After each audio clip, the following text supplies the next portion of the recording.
Welcome to Classic Game Room, broadcasting from the Intergalactic Space Arcade, where I've got one of the all-time arcade greats on the NES right here. This is Donkey Kong Jr. We all know his dad is Donkey Kong, but who's his mom? Anyone? Ms. Pac-Man?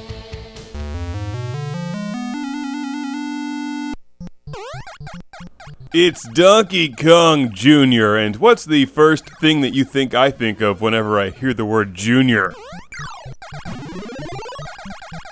If you watch this show, it's not that hard. Come on. That's right. The Whopper Jr. from Burger King.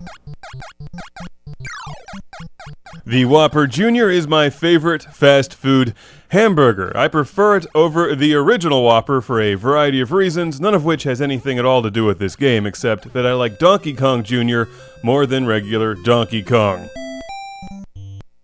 The original Whopper is just too big. The original Donkey Kong is too rigid in its gameplay mechanics. Burger King and Nintendo made improvements when creating the Junior. Donkey Kong Jr. is just a fabulous arcade game. Originally released to the arcades in 1982, this is the Nintendo Entertainment System version, which is just about as good. This has got to be the best home console version of Donkey Kong Jr., which makes me hungry every time I say that.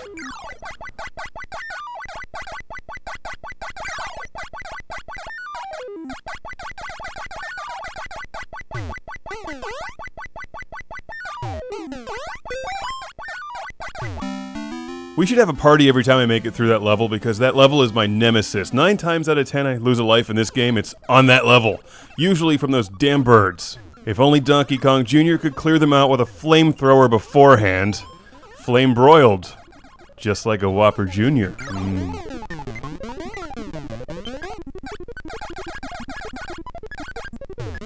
Those electric sparks or whatever can suck it, because I rock this level. I love Donkey Kong Jr. It's so much fun. And while most people probably prefer the original, there's more to do in Donkey Kong Jr. Anyway, regardless, it's a great game, and the NES version is outstanding. He captures the arcade look and feel of the original and plays well on the D-pad. You gotta double fist those keys to get them up there quickly. I like this level a lot. In fact, I like all the levels in this game except for that one part where the birds kill me. Over and over and over again. I think there's more ways to score points in Donkey Kong Jr. than the original, and you're still rewarded for getting through levels quickly with a big bonus. Now, the whole premise here is that you're saving Donkey Kong from Mario, who's locked him in a cage because presumably he doesn't have access to any Burger Kings and he's got to eat sometime. I'm not sure if that's the official description of this game, but that's sort of how I take it. I like to see the dark side of Mario. It's cool when he's a bad guy. Like, Mario is just so famous now. He's the face of Nintendo. He's the ultimate good guy. And that's unrealistic. I firmly believe Mario kicks Pokemon when no one is looking. I know I do.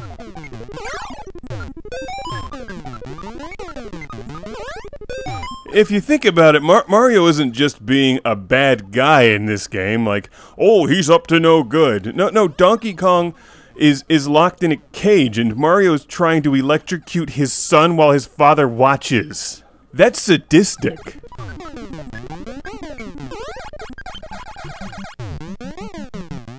In the end, I think we all need to ask ourselves, does Mario really get the punishment that he deserves?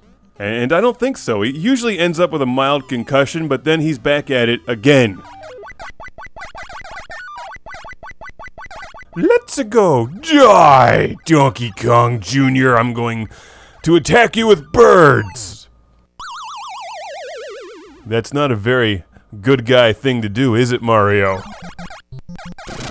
If there were any justice in this video game world, Donkey Kong Jr. would leave a rake sticking up right below where Mario's about to fall. But until then, you've just got to keep playing Donkey Kong Jr. on your NES over and over and over again, because it's fun.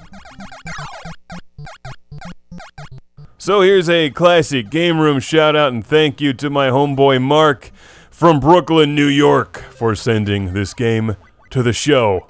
It's one of the best NES games that you can get because it's based on one of the best arcade machines ever made. That's what happens when I try to rush this level. Oh well, guess where I'm going to lunch.